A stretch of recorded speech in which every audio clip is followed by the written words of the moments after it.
Hi everybody, thanks for joining me today. As you've probably already figured out, I had a real battle with pneumonia. About the time we started feeling better, I basically relapsed and actually almost for the last week or so, I've had no voice whatsoever. And for me not having a voice, boy, that's serious stuff. So I'm feeling okay. I'm feeling quite a bit better. And it's just been a matter of time getting rid of this stinking pneumonia. My son calls it the rockin' pneumonia and the boogie woogie blues. That's what I've had. But even though my voice isn't right, something came up yesterday and I thought maybe I get out there, get a little sunshine, and at least try to get through a video based on this question I had sent to me. It just made me reflect on so many different things that exist in today's fishing. I know we've been talking about getting out and starting our on-the-water training. And because I've been shut down, all of a sudden my next visit with my surgeon is tomorrow. So he's going to check and see if the problem has returned or not. But I'm assuming, I'm just feeling like I'm going to get a clean bill tomorrow from that. And then by next week, I will be out on the water and starting to develop these on the water training sessions. And I'm really looking forward to it. I miss being out there. So as I read this guy's questions, I started reflecting on the core question, which I'm going to share with you in a minute.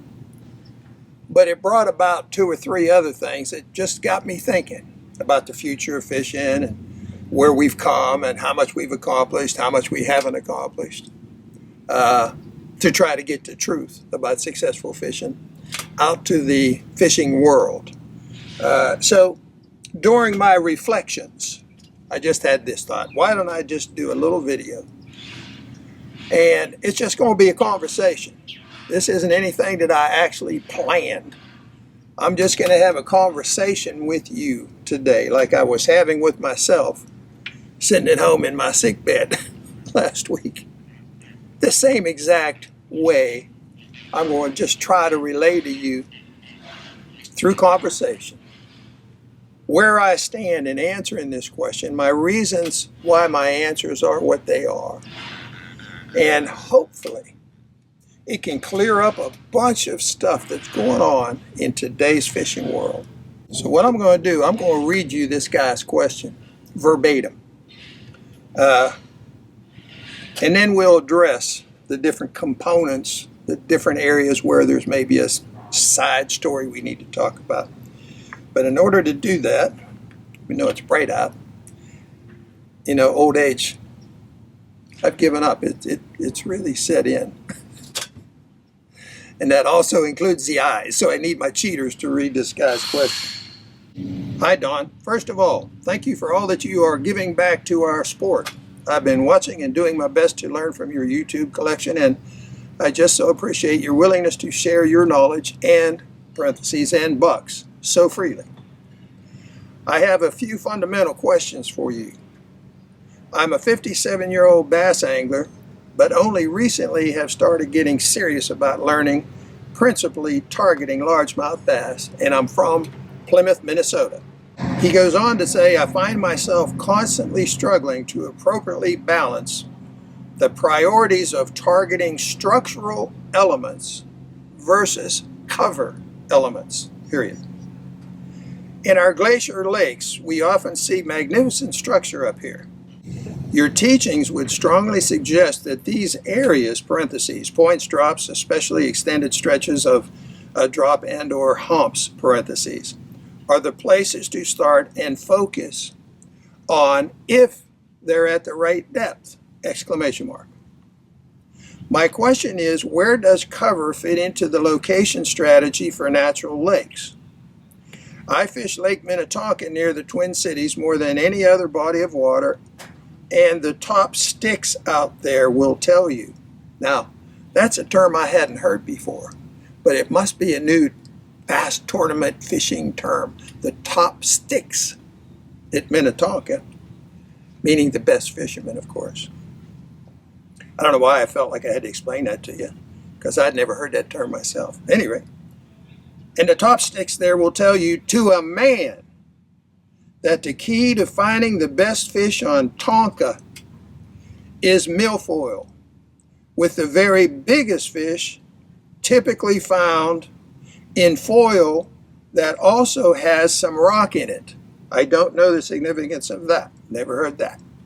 However, occasionally you will hear someone talk about the milfoil's proximity to deeper water, but the conversation always seems to focus first and foremost on the cover!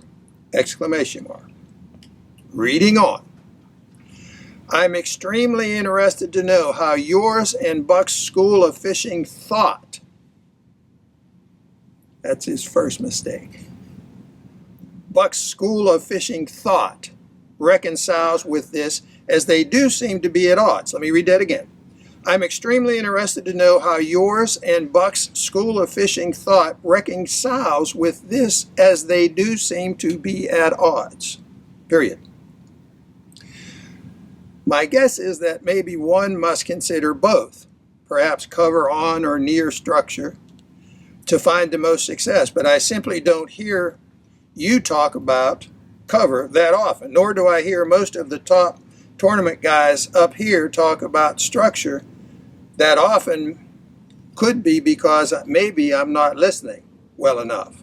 However, can you tell me how yours and Buck's location principles, I've never heard that term before, take into account and prioritize vegetation elements when fishing natural lakes?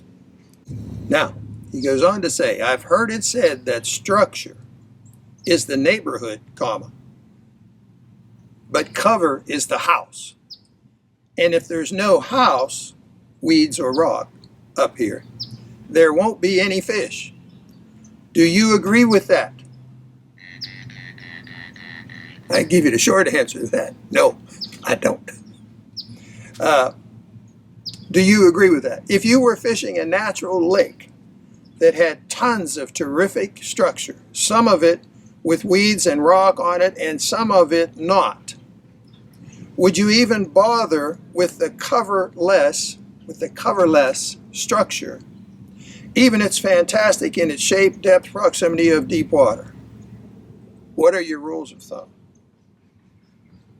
Thanks for anything you can share, and most importantly, peace, health, and continued speedy recovery from your recent medical adventure. He referred to it as an adventure. I can think of other words. And he signed his name. I won't give you his name, it's not important, but it's Rick from Minnesota. Anyway, there's a series of questions that I'm going to attempt to answer, but in a way that I'm really hoping, that once and for all it can finally affect a new group of, especially the bass fishermen, that really only have one place to go to get their information today. And that's the reason I get questions like this. But I'm going to start, and I'm going to give you a few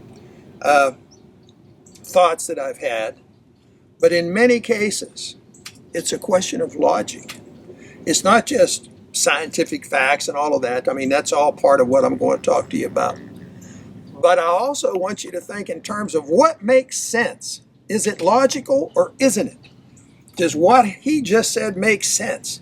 To what the best sticks at Tonka Lake in Minneapolis, what they say, does it make sense or doesn't it? Is it scientifically solid? Is there scientific proof to their statements, et cetera, et cetera, et cetera? I want you to be logical when we begin this discussion. And I want to start with the very first thing that Buck told me the first morning I met him. The first thing of importance Buck said to me as we rode out into this huge lake, Orange Lake, 20,000 acres, big bowl. You could barely see one shoreline from the other. I mean, it is a big lake. He rode me clean out into the middle of that lake and shut the engine down. You've heard the story, but I'm going to remind you of it. The first thing he said to me was, if getting to become a good fisherman is what you're after, you must first understand this number one fact that I'm going to share with you right now. And that is deep water is the home of the fish. Don't ever forget it. He said, now I can tell you, if you don't first understand that, nothing else I ever say to you will ever make any sense to you. You just be shaking your head. Nothing will make any sense to you if you first don't accept the basic, absolute basic fact that deep water is the home of the fish. Now here I am in 1970, 28 years old, sitting out in the middle of this huge lake. No grass, no milfoil, no nothing, just water. And he said, here's the deepest water in this lake, and here's the home of the fish right here. And he said, now, we hadn't started fishing yet, but we start fishing. You just do what I tell you, and you hold on to the rod, and I promise you, we're going to catch a bunch of bass out here today. And your fishing life will be changed if you first accept and never forget this number one thing I'm telling you. Deep water is the home of the fish. Now, that's how my day started with him. And I'm going to share this with you before I actually get in and start answering his questions. Y'all know the story. By noontime, we had 55 of the biggest bass I've ever seen. I've shown pictures of it many times. Out in the middle of a lake in 1970, no one ever heard of such a thing, nor had I. So in 1972, I'd been with Buck for 2 years. I was working for him. But all of a sudden on my Sunday morning church service, this text came up and was discussed. And I saw something that I hadn't seen before. It's been there the whole time, but it never computed with me. I never thought much about it, other than this was the beginning where he got Simon, Peter, and James, and John to go out and spread the word and drop what they were doing and so on and so forth. But the other part of this story, it just made me smile. So after church, I called Buck. I was up in Pittsburgh at the time. I called Buck, and I said, Buck, I just found out something very interesting. I said, you weren't the first structure fisherman. All these discoveries that are attributed to you, they didn't all come from you. He said, son, what are you talking about? I said, I want you to go get your Bible. And he was in his Bible quite often. I said, I want you to read this with me. And I'm going to read it with you today. It's important. Everything, of course, in the Bible is important, but this was important to us fishermen. I won't begin at the beginning of this till we get to the main verse that I want you to hear, but I'm going to give a few verses leading into it. One day, Jesus was standing on the lake at Gennesaret, with the people crowding around him and listening to the word of God. He saw at the water's edge 2 boats, left there by fishermen who were washing their nets. He got into one of the boats, the one that was belonging to Simon Peter, and he asked him to put out a little from the shore so he could turn and face, and so the people that he was preaching to could see and hear him better. So he asked Simon Peter to put out from shore a little bit, which he did, and then he sat down and he talked to people from that position in his boat. But when he had finished speaking, now listen up. This is beginning in verse 4. When he had finished speaking, he said to Simon, put your boat out into deep water, and let down your nets for a catch. Now I've looked up these verses in a bunch of different translations of the Bible. And even in the King James Version, the emphasis put on the deepest water. Launch your boat into the deepest water. In 3 others, it's launch your boat into the deep water. Same story, right? Now, this is Jesus Christ speaking now. At that point, Simon said, Master, because it's you that's telling me, I'll let down the nets. When they had done so, They caught such a large number of fish that their nets began to break. They were in the school of fish. So they signaled their partners in the other boat to come and help them, and they came and filled both boats so full of fish that they began to sink the boats. Simon and all of his companions, this is in verse 9, were so astonished at the catch of fish they had taken. And so were James and John and all of Simon's partners. They were flabbergasted. Here they were, skunked, 2 days in a row, same weather conditions, same everything. And Jesus said, launch your boats, but this time into the deepest water. And they filled their nets, not in one ship, but in 2 ships, nearly sunk the boats. Now, I said, so Buck, I know that's the heart of all of your material. First time we met, you told me if I didn't first understand deep water is a home of fish, nothing else you ever said would make any sense. Now I know why. The fish have been living in deep water since the beginning of time. You weren't the first to understand that. Someone came before you. And he had a little smile on his face about that, but he said, you know what, I'm aware of that passage. Now, just exactly when Buck became aware of that passage, I don't know. But I do know that he was only 12 years of age when he was telling his daddy he believed the fish lived in deep water. But the point is, that's where they've been living since the beginning of time. Nothing's changed. Fish is a fish, water's water. And it's because of this scientific fact that we have fish today. If fish actually lived in shallow water, think about it. All of the predators like you and me that are chasing them on a regular basis, they'd be easy prey for us. When they're in the shallows, they're easy to catch. It's that simple. And more importantly, in the first 8 to 10 feet of all water, most all of the changes in the environment will take place in that first 8 to 10 feet. Temperature, pressure, light conditions, everything that affects the fish in a negative way. Most all of it, the majority of it, occurs in the shallows, not in deep water. As a matter of fact, the deeper you go in any body of water, the less turbulent all things become. Light, temperature, pressure, water pressure, air pressure, everything becomes less and less and less and less. By the time you reach 30 to 35 feet, most all of those things are of no consequence to the fish. So the deep water becomes their sanctuary that has allowed them to survive since the beginning of time. If it weren't so, fish would be extinct. We wouldn't have any fish if they all lived up in the shallows. So I'm going to revert right back to number 1, the Bible, which is never wrong. Then I'm going to go to the Bible of structure fishing. The Bible that was written by Buck Perry that revolutionized modern day fishing. Where he says if you first don't understand that deep water is a home of the fish, you'll never make it. You'll never get there. You'll never become a good fisherman. That being said, that's our starting point. Now let's address this milfoil.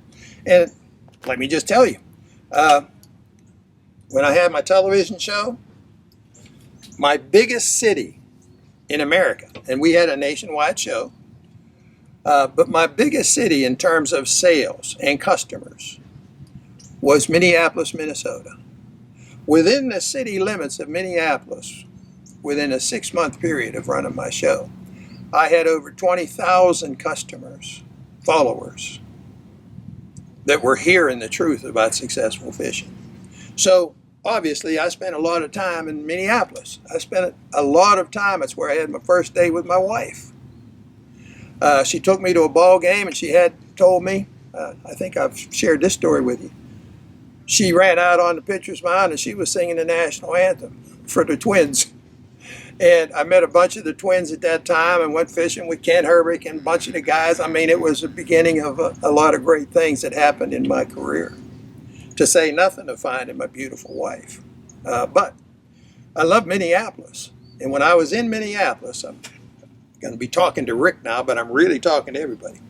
I fish Minnetonka because it's big, huge chain of lakes. It's, you know, everybody fishes. And we had tremendous success. And one of the questions I got years and years and years ago, and I ended up writing a story about it in a magazine,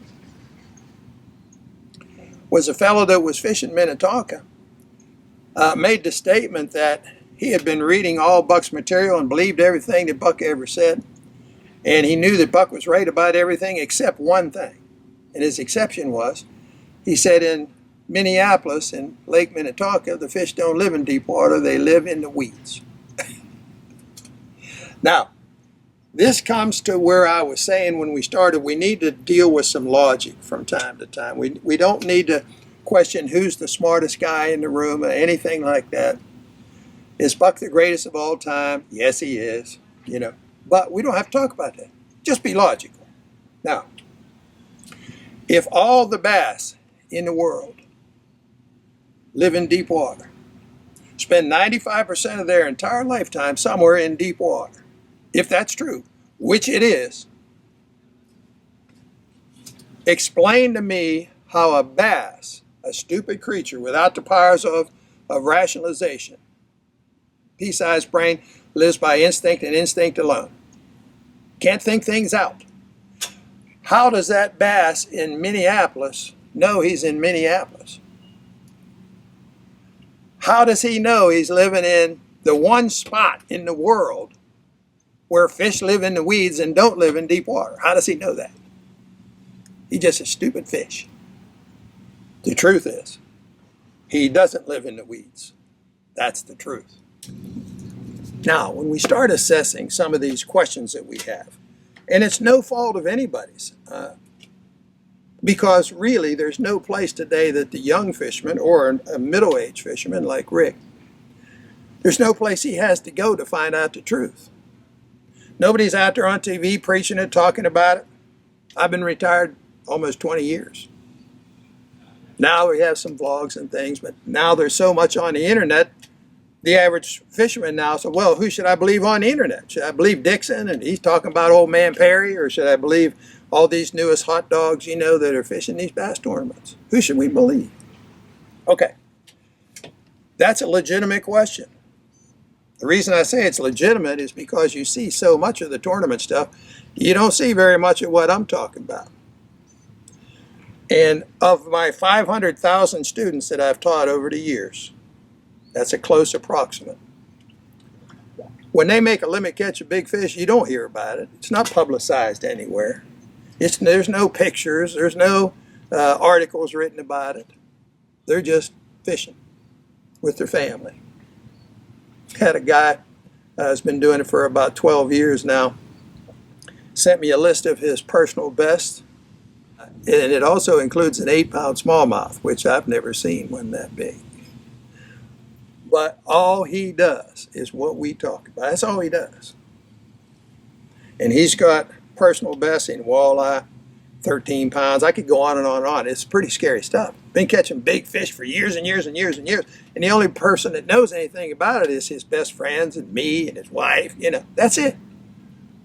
There's no big hullabaloo. Look at me, how great I am. Let me put on a bunch of suits, fishing jumpsuits that's got all these different sponsor names all over the place and tell everybody and show everybody how great I am. No, these guys aren't doing that. They're just catching fish. They're just catching fish and having fun.